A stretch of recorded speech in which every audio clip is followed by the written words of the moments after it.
crazy around our feet. At night, I wake up and Dad is screaming at Mom. I walk into the living room where Mom sits on the couch and Dad stands by the window.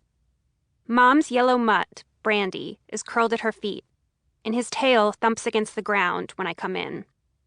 Dad's boxer, Allie, sits next to him, ears alert. Dad says, "We're fighting because I want your mom to quit smoking." He crosses his arms over his Pawtucket Pirates softball t-shirt, the one with the skull.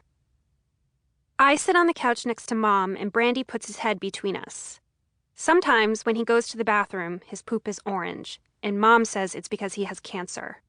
I love him so much that sometimes I squeeze him extra hard, trying to hurt him just a little bit, and he lets me.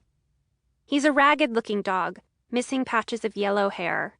Dad's dog, Allie, wins prizes at dog shows and follows Dad around adoringly. When my mom takes photos, they pose with the same proud expression and upturned face. But Allie is too strong for me, and once he chewed my kitchen playset to bits. "You shouldn't smoke, Mom," I say. "It's bad for you." Mom cries again, which makes Brandy skittish. He staggers on his weak hind legs and backs up a few paces. I don't want Mom to smoke and get cancer like Brandy.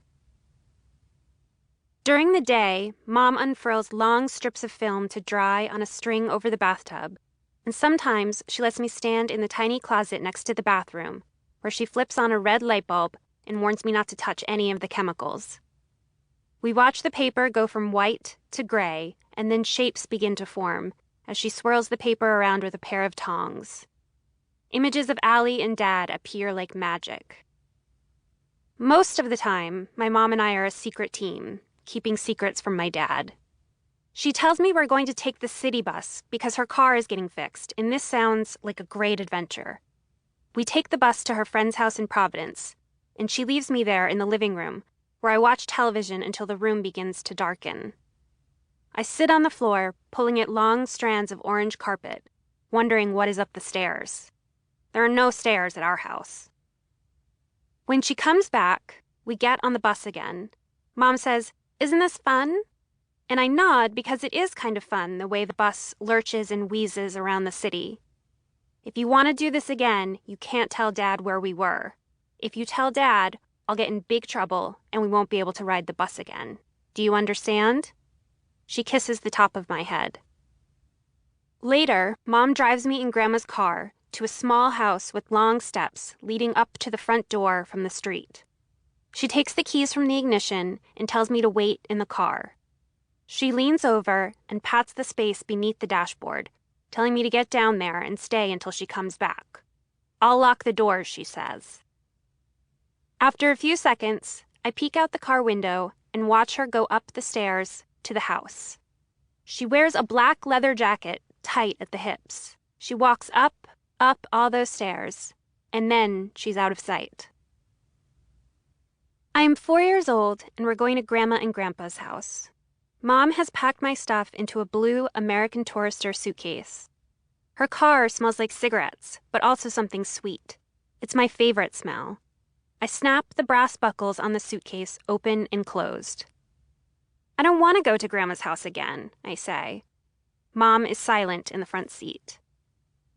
When we get there, Mom takes my suitcase into the house. Grandma wipes the counter in the kitchen with a damp towel. I hug her around the knees and say, "I love you, Grandma, but I don't want to stay over anymore." Grandma smiles like she doesn't hear and kisses my cheek. She looks like my mom, but with white hair. The inside of her pocketbook smells like lipstick and sugarless gum. I like to sneak it open and leave her love notes and drawings. I steal tissues from the little package she keeps inside and look at myself in her compact mirror. I put on her sunglasses and pretend to be her, hands around the imaginary steering wheel of her big blue Dodge, purse strap hanging off my shoulder. Grandpa sits where he always sits, in his reclining chair in the den.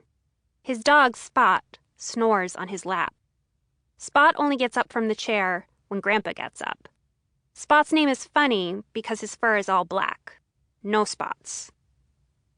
Grandpa tells a lot of jokes I don't get and sings old-fashioned songs like, "Hey, good-lookin', what you got cookin'?"